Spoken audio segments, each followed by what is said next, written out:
Muy buenos días. Muchas gracias por continuar con nosotros en el estudio de la Escuela Sabática. Quiero recordarle que durante todo este trimestre estamos estudiando este tema muy importante que lleva por título Peregrinando por el Desierto. Y en esta semana que ya hemos comenzado, pues llevamos este tema que lleva exactamente el mismo título, Peregrinando por el Desierto. Y estoy muy seguro que usted ya se sabe su texto de memoria, pero no está de más que lo repasemos. Así que acompáñeme a leer el texto que estamos aprendiendo durante esta semana, el cual se encuentra en en Deuteronomio, capítulo 8, verso número 2. Y allí nos dice así: y te acordarás de todo el camino por donde te ha traído Jehová tu Dios estos 40 años en el desierto, para afligirte, para probarte, para saber lo que había en tu corazón, si habías de guardar o no sus mandamientos. Muy bien, con este pensamiento quiero invitarle a que vayamos a Dios en oración. Aquí me voy a arrodillar, si a usted le es posible arrodillarse allá, vamos a hacerlo así. Oremos. Padre eterno que está en los cielos, santificado sea su nombre. Estamos muy agradecidos por permitirnos la vida, la salud. Queremos pedir que su bendición continúe con nosotros y queremos pedir que su buen espíritu pueda estar en nuestro medio, instruyéndonos, guiándonos y hablándonos al corazón. También pedimos que sus buenos ángeles puedan ayudarnos y asistirnos en todo lo que necesitamos. Y también queremos pedir que usted nos pueda instruir en esta mañana a través de esta lección. Pedimos todo esto en el nombre de Jesús. Amén. Muy bien, pues vamos a estudiar nuestra lección para el día de hoy.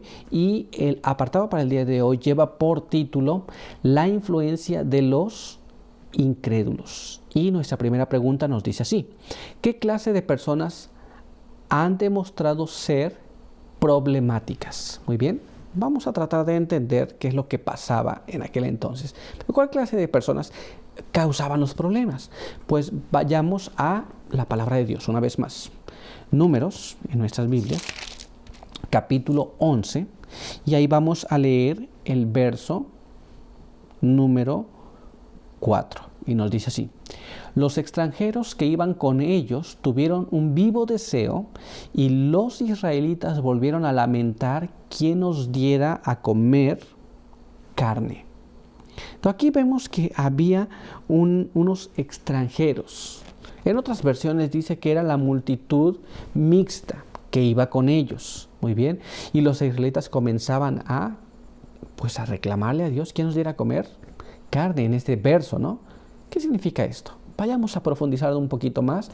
Quiero que me acompañe a leer el siguiente párrafo en El Espíritu y Profecía, Patriarcas y Profetas, página 433, que nos dice así: la multitud mixta que acompañaba a los israelitas desde Egipto daba continuamente origen a dificultades y tentaciones. Los que la componían decían haber renunciado a la idolatría y profesaban adorar al Dios verdadero, pero su educación y disciplina anteriores habían moldeado sus hábitos y sus caracteres, de modo que en mayor o menor medida estaban corrompidos por la idolatría y la irreverencia hacia Dios.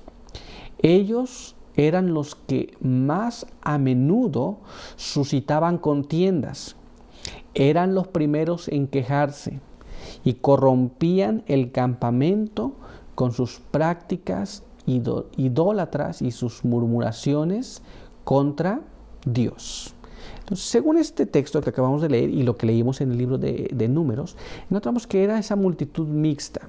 Esto es, los que se habían venido y habían salido de Egipto junto con los israelitas, eran los que a menudo creaban problemas. Muy bien, ellos murmuraban contra Dios y entonces eso se contagiaba con los demás y al rato todos estaban murmurando contra Dios. Entonces, la multitud mixta que profesaba haber abandonado el culto idolátrico y que ahora estaba diciendo que iba a adorar a Dios, pronto abandonaba estas cosas y comenzaba a crear problemas en el campamento.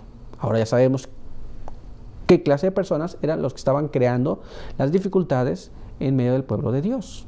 Muy bien, vamos entonces a nuestra siguiente pregunta. que nos dice así. ¿Cuál era el mandato de Dios con respecto a la unión con los incrédulos y qué ocurre hoy?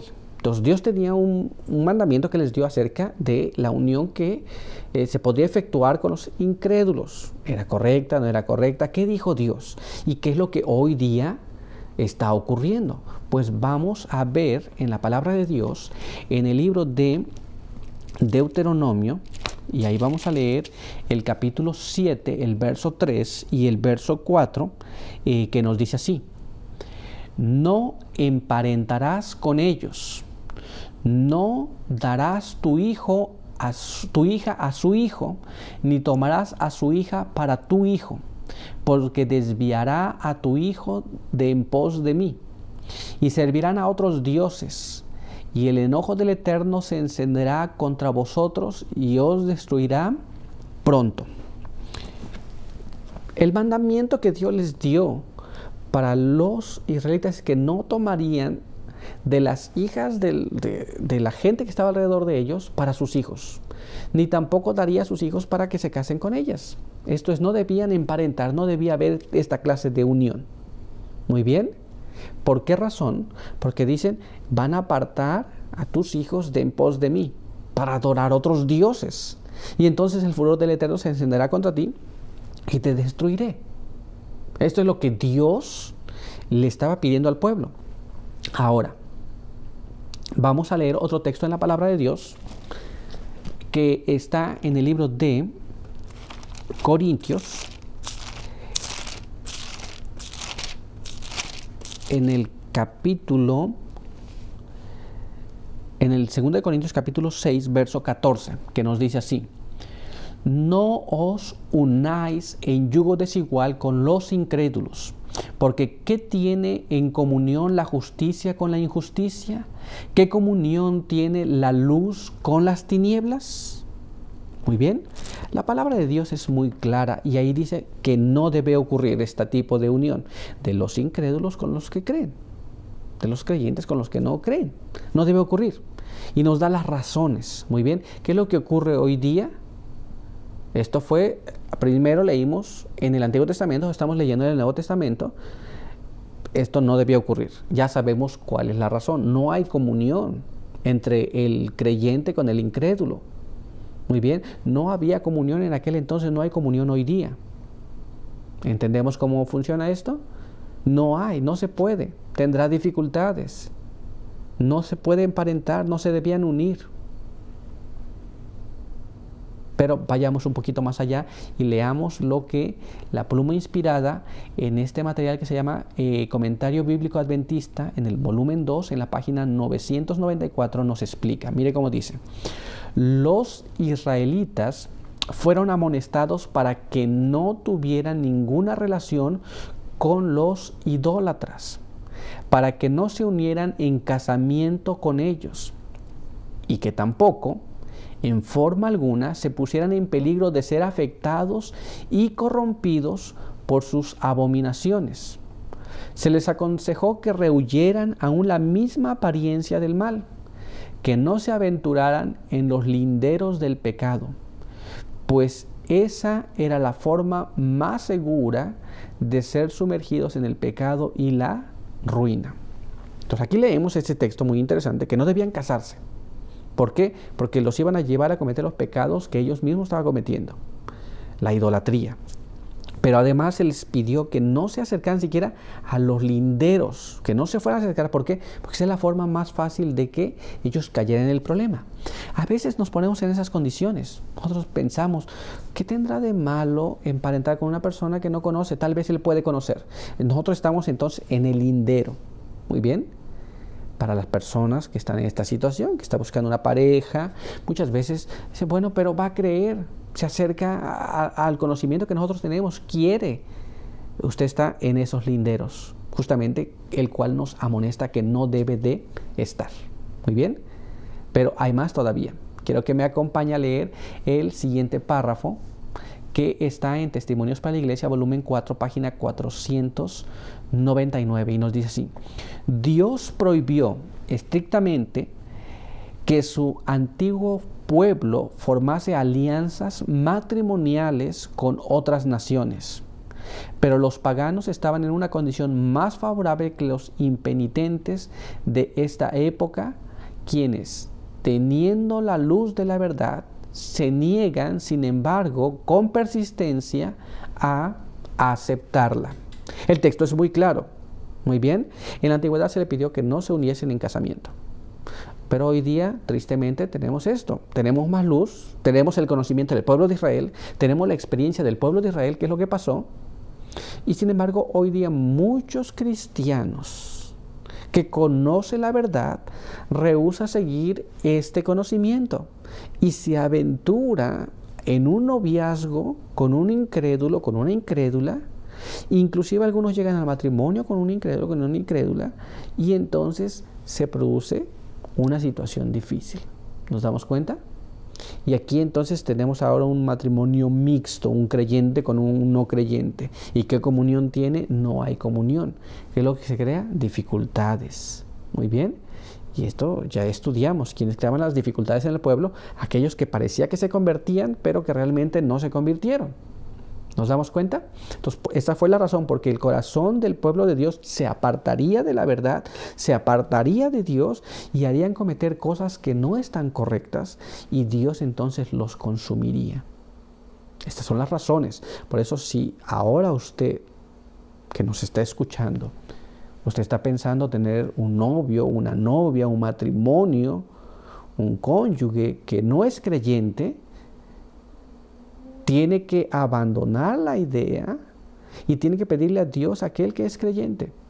Porque nos estamos aventurando a una situación que Dios prohibió. ¿Nos damos cuenta? Así que vamos con esto a nuestra siguiente pregunta. Nuestra siguiente pregunta nos dice así: ¿cuál es siempre el resultado de estar estrechamente relacionado con los infieles? Estrechamente. ¿Cuál será el resultado? ¿Cuál será el fin de este tipo de relaciones? Vamos a ver lo que la palabra de Dios nos habla en este asunto. Acompáñame a leer el siguiente párrafo que está en 1 Corintios. Y ahí vamos a leer el capítulo 15, el verso número 33 y el verso número 34. Y nos dice así: no erréis, las malas compañías corrompen las buenas costumbres. Despertad como conviene y dejad de pecar, porque algunos no conocen a Dios. Para vuestra vergüenza lo digo. Muy bien. ¿Cuál es el resultado de estar conviviendo siempre con aquella persona que pues no sigue a Dios? Muy bien, ¿cuál será el resultado de este tipo de relacionamientos? Bueno, ya leímos en la palabra de Dios: no erréis. Las malas compañías corrompen las buenas costumbres. Muy bien, es muy claro allí. Pero puede ser que algunos no están muy claros. Y para enfatizar más y para ir un poquito más allá, quiero que me acompañen a leer el siguiente párrafo en El Espíritu Profecía, que está en Testimonios para la Iglesia, volumen 3, en la página 141, que nos dice así: es un error que los cristianos se asocien con aquellos cuya moral es relajada. Un trato íntimo y cotidiano que ocupa el tiempo sin contribuir en ninguna medida a la fuerza del intelecto o a la moral es peligroso. Si la atmósfera moral que rodea a las personas no es pura y santificada, sino que está contaminada con corrupción, aquellos que la respiran encontrarán que actúa casi insensiblemente sobre el intelecto y el corazón para envenenar y arruinar. Esto es, después de pasar mucho tiempo con aquel que no cree, con aquel que no le va a ayudar en el crecimiento espiritual, usted se va a comenzar a sentir relajado, tranquilo. Y entonces va a comenzar a desechar las cosas de Dios, el consejo que Dios da, y vamos a empezar a ver las cosas desde otro ángulo. Vamos a ver las cosas desde el punto de vista de aquel que no es creyente. ¿Se da cuenta? Y entonces vamos a ser permisivos, vamos a decir, no, no es tan malo. Muy bien, ¿qué es lo que pasa? Pues nos comienza a arruinar en nuestra vida espiritual. Por eso Dios no quería que estas cosas pasaran. El resultado es que la persona comenzará a corromperse, pero no se corromperá de un día para otro. Es casi imperceptible, poco a poco. Es imperceptible para la persona que está corrompiendo, no imperceptible para todos. Los demás pueden verlo, pero esta persona que está cayendo en esta situación no lo ve. Entonces es muy importante cuidar todas estas situaciones. Muy bien, pero por hoy nuestro estudio ha concluido. Quiero invitarle a que tengamos una oración. Acompáñame a orar. Padre eterno que está en los cielos, santo y bendito sea su nombre. En esta hora estamos muy agradecidos porque nos permite encontrar una vez más para poder estudiar su palabra. Hemos leído y hemos estudiado aquello que es bueno para cada uno de nosotros. Nos ha mostrado el camino que hemos de seguir, así como lo mostró al pueblo de Israel. Queremos pedir que en su misericordia y su bondad usted pueda ayudarnos para poder obedecerlo, poder practicarlo y que pueda ayudar a cada uno que está pasando por estas dificultades. Usted conoce todas las cosas. Queremos pedir por aquellos que tienen que hacer decisiones en su vida y que se encuentran en esa dificultad. Usted quiera darle su buen espíritu para que elijan aquello que es bueno, aquello que Dios ha pedido en su palabra y aquello que ha de beneficiarnos en nuestra vida presente, pero también en nuestra vida futura. Guárdenos en esta hora, bendiga a cada uno y continúe con cada uno durante el resto del día. Pedimos todo esto en el nombre de Jesús. Amén.